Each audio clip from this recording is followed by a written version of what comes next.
Welcome to BUNIYAAD podcast by Dr. Monica Nagpal. We did not inherit this world like this. Then how can we give this to our next generation in this form? We need to reflect mindfully on our core values and make conscious efforts towards protecting the planet and also achieve all sustainable development goals.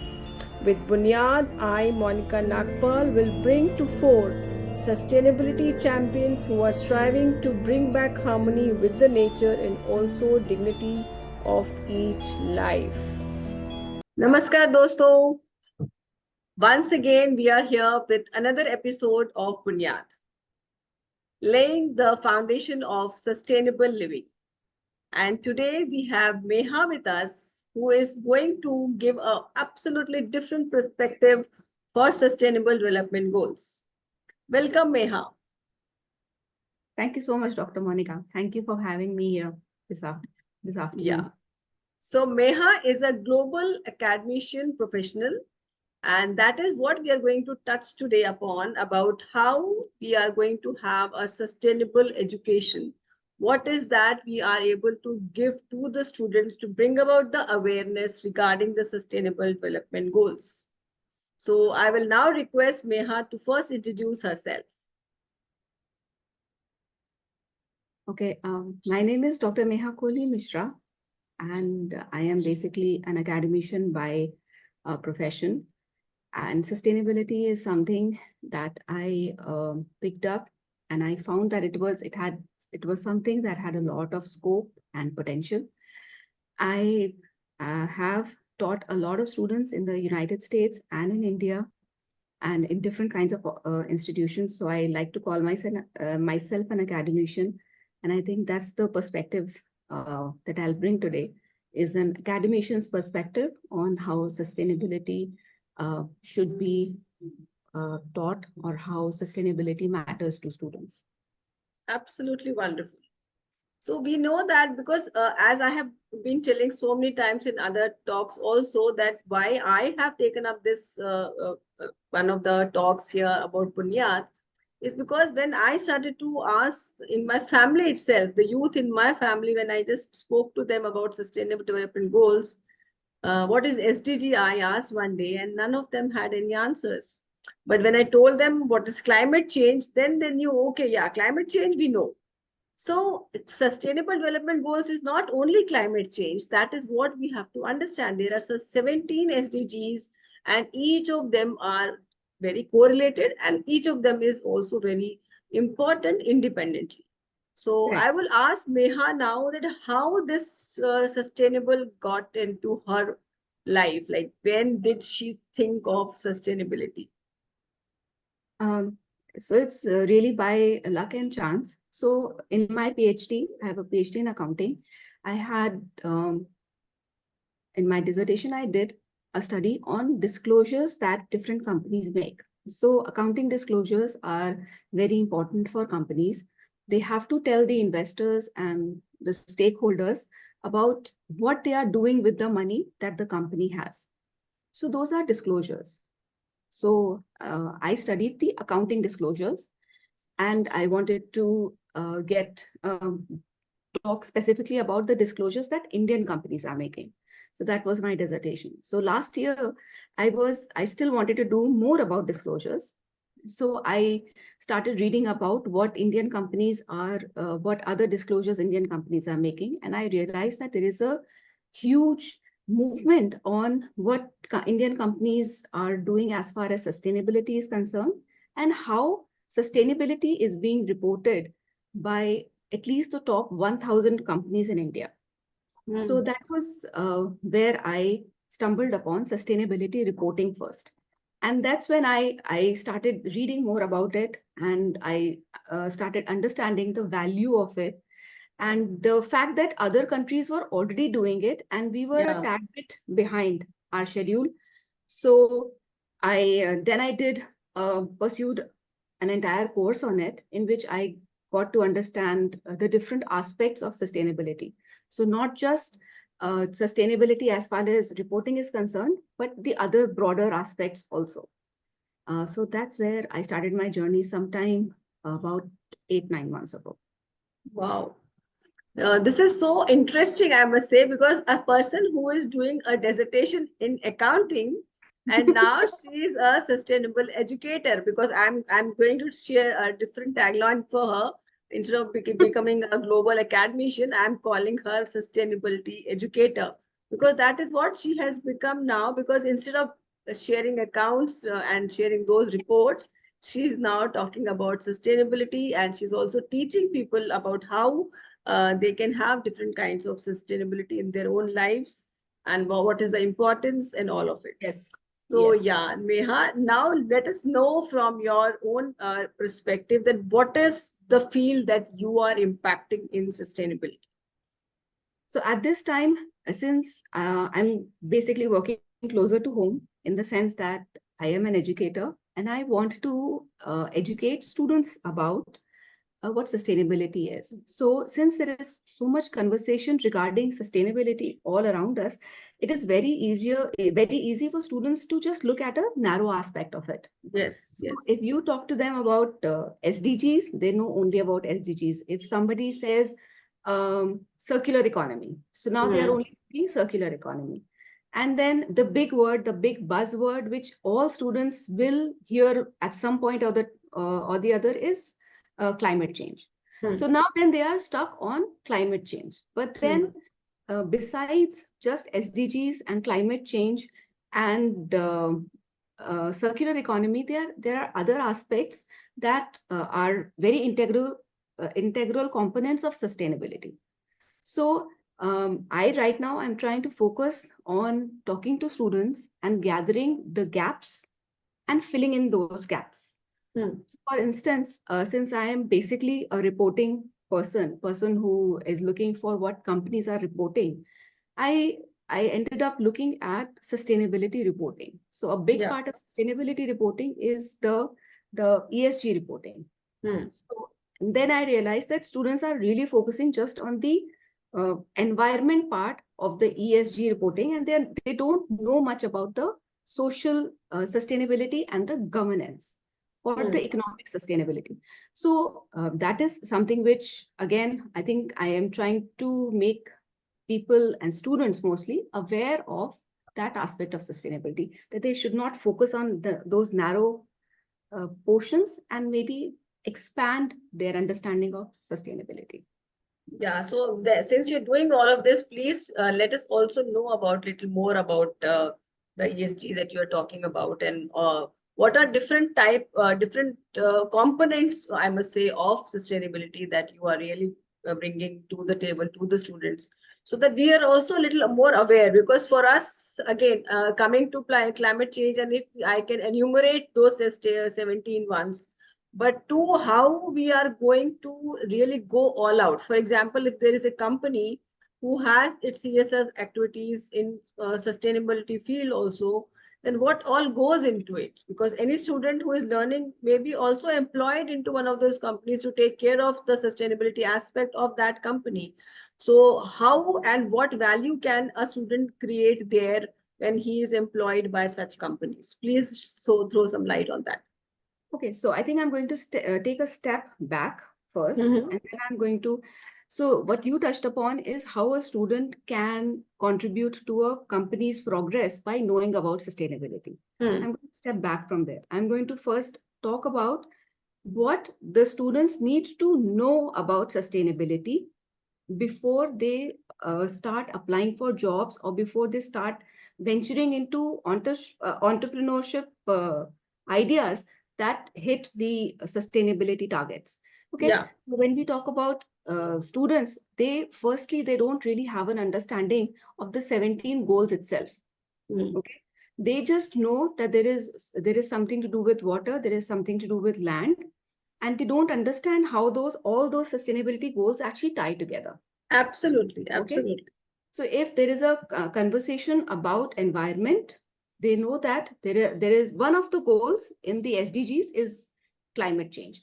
But what I want them to understand is that there are 17 goals, and all those 17 goals, they are some that focus on environment, There are some that are focusing on social sustainability or the sustainability of the society. And then there are some that are focusing on the economic sustainability of a company, of a country, of the planet itself. And also on humans. There are certain who are very much on human, like gender equality is regarding a gender, a human. So those are social sustainability goals.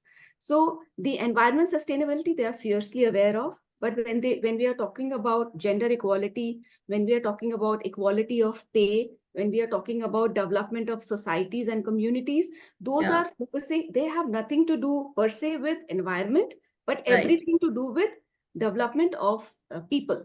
Yes. Okay? So, and then there are some that are talking about growth of companies. So that is, I would like them to understand this holistically, that there is, companies need to start understanding that the goals should all come together for the people, for the planet, without compromising on profits. Yes, absolutely. Once they understand that by caring for the planet and for the people, we can still make a profit. Yes. Then I have their attention. Otherwise, they keep feeling that if I try to focus on saving the planet, I'm not going to make profits. But there are a lot of companies, and there are a lot of Indian companies that are making profits despite being very, very fiercely aware of their responsibility towards the planet and towards the people. The people also. Absolutely. Okay. So students have this huge misconception about not making profits if you are caring for the people and the planet. So that awareness needs to come. And there are so many examples all around the globe where we see that if you only keep protecting one aspect of it, the other two aspects will get compromised somehow. So if you keep thinking about protecting the planet, then you might actually not make a profit or compromise on the good health of your people. But if you think about it holistically, then your company will make a profit. Well, and I also want them to understand that it's not something that is going to happen in the short term. It's going to take time. Absolutely. People who pick up sustainability as a core of their profession today are probably going to make an impact maybe 10 years from now. Yeah. But if you don't pick it up even today, then you're not going to make an impact at all. Absolutely. Absolutely. So that is again something that students will have to be told while they are still in the education system. Well, I happen to stumble upon sustainability. Maybe not everybody might stumble upon it. Yeah. And they don't have interest also. Probably they don't have that inclination also. Because as you said, no, those 3 P's, I'm going to reiterate the 3 P's. I'm going to say 3 P's so it is more easier to remember for people. It is people, planet, and profit. So if your 3 P's are the most important for any company, then if you really want that profit, you can also go for health of planet and of the health of people. And it is not a compromise. You can make profit. That is what she is meaning here. Exactly. So there are companies, a lot of them, like I will quote just one of them, and students who are willing, people who are willing to look it up. Tata is a company that is making profits all the time.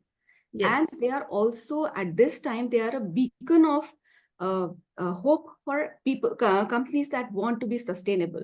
They are taking care of the planet. They are taking care of the people who work for Tata, and they are making profits like never before. Absolutely. So when we are talking about sustainability, it does not mean that you're not going to make profits. And we'll delve deeper into each aspect of sustainability, whether it is sustainability of the supply chain that the businesses have, or sustainable marketing, or sustainable finance, which are all very distinct aspects of business. All of them can be sustainable. All of them will have to be sustainable in order to make a profit. So if a student says, a management student can always say, I'm not interested in reporting. So Meha ma'am, you can't influence me because you have nothing to add to it. Well, if you're interested in marketing, look up sustainable marketing. There are a lot of companies who are making sure that they use less and less plastic so that they don't impact the environment negatively. And they are trying to innovate their marketing, innovate their packaging, and make sure that they are still making profits. Actually, Similarly, like we are talking about the bubble wrap. No, how? But the bubble wrap is the whole plastic. And yes, we are trying to reduce that. Even Amazon has started to do that now. I'm finding the packets which are coming. yes, The yes, other, yes. even the carton has become smaller, and they are only sending it in a small packet instead of that big carton. With for a small thing, they used to send a big Yes. carton. They So would even send that like has come down. exactly, they will send like a big cardboard box with so much paper inside so that that small Very product small. inside can hold. Yes, But now they correct. have gone back to using envelopes. And for Yes. that matter, those envelopes actually don't have a lining inside them. Hmm. Okay, like the plastic lining, it's not there. Yes. They're trying to make sure that they are damaging the planet as less as possible. And I'm Yes. sure that Amazon is not really taking a hit on their profits for that. No way, no way, no way. If nothing But else, that is the innovation. The innovation. So somebody from sustainability field of one of the aspects of sustainability field would have that marketing or the how you have the innovation in the production of the packaging would have thought of this idea, and they started to do right, that. Like paper meshes are using they're using paper mesh instead of the bubble wrap now. As right, children, we used to like do paper meshing in that right. when we used to be getting bored. The teachers used to say in the art and craft to make paper meshes, and we never knew that paper mesh could be used instead of bubble wrap, which we are using it now. Correct. So, I mean, so there is a lot of scope to interact with the students and push your ideas. Whether, and I am being a little bit little narrow here when I'm focusing only on management students, but this actually can be applied to students of any area. It can be Yes, hospitality, for that matter. absolutely, If absolutely. you are in the hospitality sector, if you are in the chemical sector, if you are in the biotechnology or some even statistics, you can be contributing towards sustainability. And quite frankly, that is the only way going forward. Any Absolutely. company that is not sustainable, because the demand now is the stakeholders, whether it is the investor or the customer or even the suppliers, they are all looking for companies that are sustainable. Yeah. Okay? So if you are not a sustainable company right now, or if you're Hmm. not projecting yourself as a sustainable company, even the investors and the customers are going to question you. Absolutely, Okay? absolutely. So eventually, in the long run, all companies will have to drive their profits, their operations towards being sustainable. Sustainable, yeah. Right? So we have to really encourage, because this was a great myth actually, that Yes. to become an entrepreneur you cannot be a social entrepreneur, because a Right. social entrepreneur will not have that much of profit, or you cannot have a lifestyle which another person will have. So Right. people, the students actually didn't want to be a social entrepreneur, because ye seva veva humse nahi hoti hai, we cannot do all of that. It was all regarding that. So uh, but now actually, if you are into all of this, I'm seeing that people are really doing well, Right. because social entrepreneur is really picking up also. That is what I'm seeing. See, and then again, that takes us back to the environment sustainability part. At this time, I know for a fact that the government itself is giving a lot of funds to young generation who are willing to innovate and have businesses that are sustainable, that are trying to solve the environment related problems like the Hmm. water problem or the soil pollution problem or the Yes, air pollution problem. The government is giving out money for that. yes, Okay? yes, So yes, you can, in that case, you can be a social entrepreneur and you can be receiving funds from the government literally to make a profit for yourself. So, absolutely I mean, wonderful. I guess business doesn't get any better than that, where you're getting Yeah. funds for, like here you have to pitch yourself to like a shark to get money. Yeah. But if the government is giving you money willingly, then it doesn't get Yes, better than that. So yes. I think sustainability environment right now is good. It is just that students have to be aware of their opportunities. Yes, and we need more Mehas here to really tell the students that this is how it has to go and this is how it works. Yeah. Right. So again, coming back, Neha, we have had a very beautiful conversation, and this is going to be really value creating, and this is really very different from what I have been speaking in any other Bunyad talk. So thank you so much for bringing that aspect to it. So I would now ask you to give me a few pointers for any practical ways that you can tell somebody regarding sustainability in a day-to-day life. Like if you are a teacher and you are meeting somebody in your own family or you are meeting somebody. So how do you really give some practical aspects regarding, for example, you were talking about accounting. I'm not talking about waste management because we had enough talking on waste management and waste segregation. So that is an ongoing process and everybody talks on that. I want you to give me some practical tips related to the core of sustainability which you teach in your college. So I think that's a relatively difficult question to answer. I'll tell you why. Because if you catch hold of a family member, I try to tell them all about that you know about sustainability, they will run away from you. Okay, they will be like, uske paas jao, to all she talks about is sustainability. Yes. But sustainability, I think we can talk about sustainability in smaller words by talking about how things can be made sustainable at home.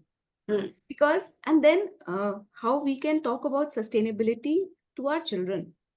So for instance, if I have to talk about sustainability, I will talk about it to my child. I really can't talk to them about I can't talk to them about the SDGs, although they are being taught SDGs at school, but I would Yes, want to give yes. them bite-sized information Yeah. that water conservation is important.